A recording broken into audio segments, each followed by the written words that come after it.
ಸಿಂಹರಾಶಿ ದೊಡ್ಡ ದೊಡ್ಡ ಕೆಲಸಗಳನ್ನು ಮಾಡ್ತಕ್ಕಂತಹ ನಿರ್ಧಾರಕ್ಕೆ ಮುಂದಾಗುವಂಥದ್ದಿದೆ.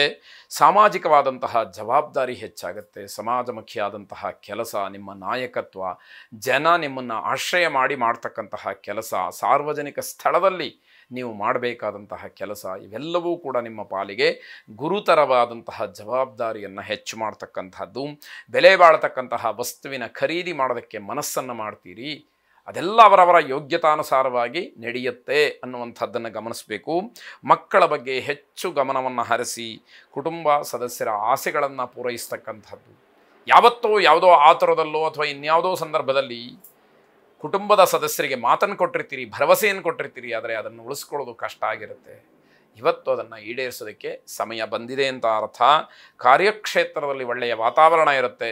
ಉತ್ತಮವಾದಂತಹ ಕೆಲಸವನ್ನು ಮಾಡಿ ಸಮಾಜಕ್ಕೆ ನಿಮ್ಮಿಂದ ಒಳ್ಳೆಯ ಸಂದೇಶ ಹೋಗಲಿ ಅಂತಕ್ಕಂಥದ್ದು ಮುಖ್ಯವಾದಂಥದ್ದು. ಸದ್ಗುರು ದತ್ತಾತ್ರೇಯರನ್ನು ಪ್ರಾರ್ಥನೆ ಮಾಡಿ ಶಾರೀರಿಕವಾಗಿ ಮಾನಸಿಕವಾಗಿ ಇರತಕ್ಕಂತಹ ರೋಗಗಳು ದೂರವಾಗಿ ಸಮಾಜಮುಖಿಯಾದಂತಹ ಕೆಲಸವನ್ನು ಮಾಡೋದಕ್ಕೆ ಶಕ್ತಿ ಬರಲಿ ಅಂತ ಹೇಳಿ ಕೇಳಿಕೊಳ್ಳಿ. ಶುಭವಾಗಿ. ಕನ್ಯಾ ರಾಶಿ, ಹಣಕಾಸಿನ ವಿಚಾರದಲ್ಲಿ ವಾದ ವಿವಾದಗಳನ್ನು ಮಾಡಿಕೊಳ್ಬೇಡಿ. ನಿಮಗೆ ಬರಬೇಕಾದಂಥದ್ದು ಕೂಡ ಕೈ ತಪ್ಪಿ ಹೋಗುತ್ತೆ ಅನ್ನುವಂಥದ್ದನ್ನು ಗಮನಿಸ್ಕೊಳ್ಬೇಕು. ಹಾಗೆ ವಿವಾದವನ್ನು ಮಾಡಿಕೊಂಡ್ರೆ ಹಕ್ಕಿನ ರೂಪದಲ್ಲಿ ನಿಮಗೆ ಬರಬೇಕಾದ್ದು ಕೂಡ ಏನೋ ಗೊಂದಲಮಯವಾಗಿ ತಪ್ಪಿ ಹೋಗ್ತಕ್ಕಂಥದ್ದು. ಪ್ರೇಮಿಗಳಿಗೆ ಬಹಳ ಶುಭವಾದಂತಹ ದಿವಸ ಇದು. ಕೆಲಸದ ಒತ್ತಡ ಹೆಚ್ಚಿಗೆ ಇರತಕ್ಕಂತಹ ದಿವಸ ಆದರೂ ಕೂಡ ನಿಮಗೆ ಒಂದಷ್ಟು ಮನಸ್ಸಿಗೆ ತೃಪ್ತಿ ಸಿಕ್ಕುವಂತಹ, ಸಮಾಧಾನ ಆಗ್ತಕ್ಕಂತಹ ಸಮಯಗಳಿರುತ್ತೆ. ಆರೋಗ್ಯದ ಬಗ್ಗೆ, ಅದರಲ್ಲೂ ಗಂಟಲು ನೋವಿಗೆ ಸಂಬಂಧಪಟ್ಟ ಹಾಗೆ ಕಿರಿಕಿರಿ ಆಗ್ತಕ್ಕಂಥದ್ದು, ಅದನ್ನು ಸರಿಪಡಿಸ್ಕೊಳ್ಳುವಂಥದ್ದು ಮನೆಯವರ ಸಂಪೂರ್ಣವಾದಂತಹ ಸಹಕಾರ ಇರುತ್ತೆ. ಹಾಗಾಗಿ ನೀವು ಯೋಜನೆ ಮಾಡಿದಂತಹ ಕೆಲಸದಲ್ಲಿ 100ಕ್ಕೆ 50 ಭಾಗದಷ್ಟು ಕೆಲಸ ಆದಷ್ಟು ನಿಮಗೆ ಸಂತಸ ಆಗ್ತಕ್ಕಂಥದ್ದು. ಹಳೆಯ ಜಗಳ ಅಥವಾ ದ್ವೇಷ ಮತ್ತೆ ಮತ್ತೆ ಕಾಡುವಂಥದ್ದಿದೆ. ನೀವು ತಟಸ್ಥ ನೀತಿಯನ್ನು ಅನುಸರಿಸಿಬಿಟ್ರೆ, ಸುಮ್ಮನಾಗಿಬಿಟ್ರೆ ಯಾವ ಜಗಳಕ್ಕೂ ಕೂಡ ಅವಕಾಶಗಳಾಗಲ್ಲ. ಆದರೆ ನೀವು ಹಾಗಿರಲ್ಲ. ಇದೇ ದೊಡ್ಡ ಸಮಸ್ಯೆ ಆಗ್ತಕ್ಕಂಥದ್ದು. ಶಿವಾರಾಧನೆಯನ್ನು ಮಾಡಿ. ಶುಭವಾಗಿ. ತುಲಾರಾಶಿ, ವಿವಾದಿತ ವಿಚಾರಗಳು ಇತ್ಯರ್ಥವಾಗ್ತಕ್ಕಂತಹ ಸೂಚನೆಗಳಿದೆ.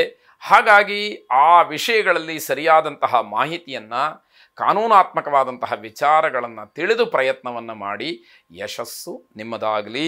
ಮನೆಯಲ್ಲಿ ಏನಾದರೂ ಕಳ್ಳತನ ಆಗಬಹುದು ಅಥವಾ ಯಾವುದೋ ವಸ್ತು ಕಾಣೆಯಾಗುವಂಥದ್ದು, ಇಟ್ಟ ಸ್ಥಳದಲ್ಲಿ ಇಲ್ಲದೇ ಇರತಕ್ಕಂಥದ್ದು, ಆ ಕ್ಷಣದಲ್ಲಿ ಅಥವಾ ಬೇಕಾದಂತಹ ಸಮಯದಲ್ಲಿ ಆ ವಸ್ತು ನಿಮ್ಮ ಕೈ ಸೇರದಲೇ ಬಹಳ ಬೇಸರವಾಗ್ತಕ್ಕಂಥದ್ದು, ಕೋಪ ಬರುವಂಥದ್ದಾಗತ್ತೆ. ವಿವಾಹದ ವಿಚಾರಗಳು ಮನೆಯಲ್ಲಿ ಪ್ರಸ್ತಾಪಕ್ಕೆ ಬರುತ್ತೆ. ಹಣದ ವಿಚಾರವಾಗಿ ಮನಸ್ತಾಪಗಳಾಗತ್ತೆ. ಹಣದ ಲೆಕ್ಕಾಚಾರ ಇತ್ಯಾದಿಗಳು ಬಂದಾಗ ಮನಸ್ಸು ಹೊಂದಾಣಿಕೆ ಆಗದಲೇ ಮನೆಯಲ್ಲಿ ವೈಮನಸ್ಯ ಬೆಳೀತಕ್ಕಂಥದ್ದಾಗತ್ತೆ. ಆತ್ಮವಿಶ್ವಾಸವನ್ನು ಹೆಚ್ಚು ಮಾಡಿಕೊಳ್ಳೋದಕ್ಕೆ ಅವಕಾಶಗಳಿದೆ. ಆದರೆ ಯಾವುದೇ ಕೆಲಸಗಳಿರಲಿ ಅಥವಾ ಯಾವುದೇ ಯೋಚನೆಗಳಿರಲಿ, ನಮ್ಮ ಪ್ರಯತ್ನ ಪ್ರಾಮಾಣಿಕವಾಗಿರಬೇಕು. ಸಕಾಲದಲ್ಲಿ ಆ ಪ್ರಯತ್ನವನ್ನು ನಾವು ಮಾಡಬೇಕಾದಂಥದ್ದಿರುತ್ತೆ. ರಾಜಕಾರಣಿಗಳಿಗೆ ಉತ್ತಮವಾದಂತಹ ವಾತಾವರಣ. ಆಂಜನೇಯ ಸ್ವಾಮಿಯನ್ನು ವಿಶೇಷವಾಗಿ ಪ್ರಾರ್ಥನೆ ಮಾಡಿ. ಆಂಜನೇಯ ಸ್ವಾಮಿಯಿಂದ ಆ ರೀತಿಯ ಒಂದು ಧೈರ್ಯ, ಸಾಹಸದ ಮನಸ್ಸು ನಿಮ್ಮದಾಗಲಿ. ಶುಭವಾಗಿ. ವೃಶ್ಚಿಕ ರಾಶಿ, ವಿವಾದಿತ ವಿಚಾರಗಳು ಇತ್ಯರ್ಥವಾಗ್ತಕ್ಕಂಥದ್ದು. ಯಾವುದೋ ಒಂದು ಸಮಸ್ಯೆ, ಗೊಂದಲ ಆಗಿರುತ್ತೆ.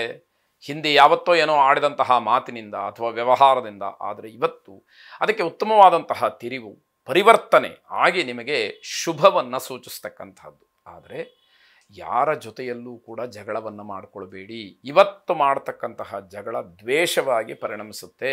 ಶಾಶ್ವತವಾಗಿ ಆ ದ್ವೇಷವನ್ನು ಎದುರಿಸ್ತಾ ಇರಬೇಕಾಗತ್ತೆ. ಇದೆಲ್ಲ ಗ್ರಹಗತಿಯ ಪ್ರಭಾವ ಅಂತ ಹೇಳಿ ಭಾವಿಸಿದಾಗ, ತಿಳಿದಾಗ ಮಾತ್ರ ಅರ್ಥವಾಗ್ತಕ್ಕಂಥದ್ದು. ಹಣದ ಸಹಾಯ ನಿಮಗೆ ನೀವಿರುವಲ್ಲಿಗೆ ಬರುತ್ತೆ ಅಂತ ಅರ್ಥ. ಅದೃಷ್ಟದ ಬಾಗಿಲು ನಿಮಗೆ ತೆಗೆಯುವಂತಹ ಸಮಯ ಅಂತ ಹೇಳಿ ಭಾವಿಸಿ. ಓದಿನ ಬಗ್ಗೆ ಇರತಕ್ಕಂತಹ ಗೊಂದಲವನ್ನು ವಿದ್ಯಾರ್ಥಿಗಳು ದೂರ ಮಾಡಿಕೊಳ್ಬೇಕು. ಸರಿಯಾದಂತಹ ರೀತಿಯಲ್ಲಿ ಅಧ್ಯಯನ ಕ್ರಮವನ್ನು ಅನುಸರಿಸಬೇಕು ಅನ್ನುವಂಥದ್ದು. ಸಾಲದ ವಿಚಾರ ಬೇಡ, ನೀವು ಸಾಲ ಮಾಡೋದು ಬೇಡ. ಯಾರಿಗೂ ಸಾಲದ ವಿಚಾರಕ್ಕೆ ಸಹಿ ಹಾಕುವಂಥದ್ದು, ಜವಾಬ್ದಾರಿಯನ್ನು ಹೊತ್ತುಕೊಳ್ತಕ್ಕಂಥದ್ದು ಏನೂ ಕೂಡ ಬೇಡ ಅಂತ ಅರ್ಥ. ನಿಮ್ಮ ಗುರಿ ಸಾಧನೆಯ ಬಗ್ಗೆ ಗಮನ ಇರಬೇಕು. ಯಾವ ಉದ್ದೇಶವನ್ನು ನೀವು ಇಟ್ಕೊಂಡಿದ್ದೀರಿ, ಯಾವ ಕಾರ್ಯಸಾಧನೆ ನಿಮಗೆ ಆಗಬೇಕಾಗಿದೆ, ಅದರ ಬಗ್ಗೆ ಗಮನವನ್ನು ಹೆಚ್ಚು ಮಾಡಿಕೊಳ್ಳಿ ಅಂತಕ್ಕಂಥದ್ದು. ಸಹೋದ್ಯೋಗಿಗಳಿಂದ ತೊಂದರೆಯಾಗತ್ತೆ. ನಿಮ್ಮ ದೌರ್ಬಲ್ಯವನ್ನು ಅಥವಾ ನಿಮ್ಮ ಸಮಯವನ್ನು, ನಿಮ್ಮ ಆತುರವನ್ನು ಕಾಯ್ತಾ ಇರ್ತಾರೆ.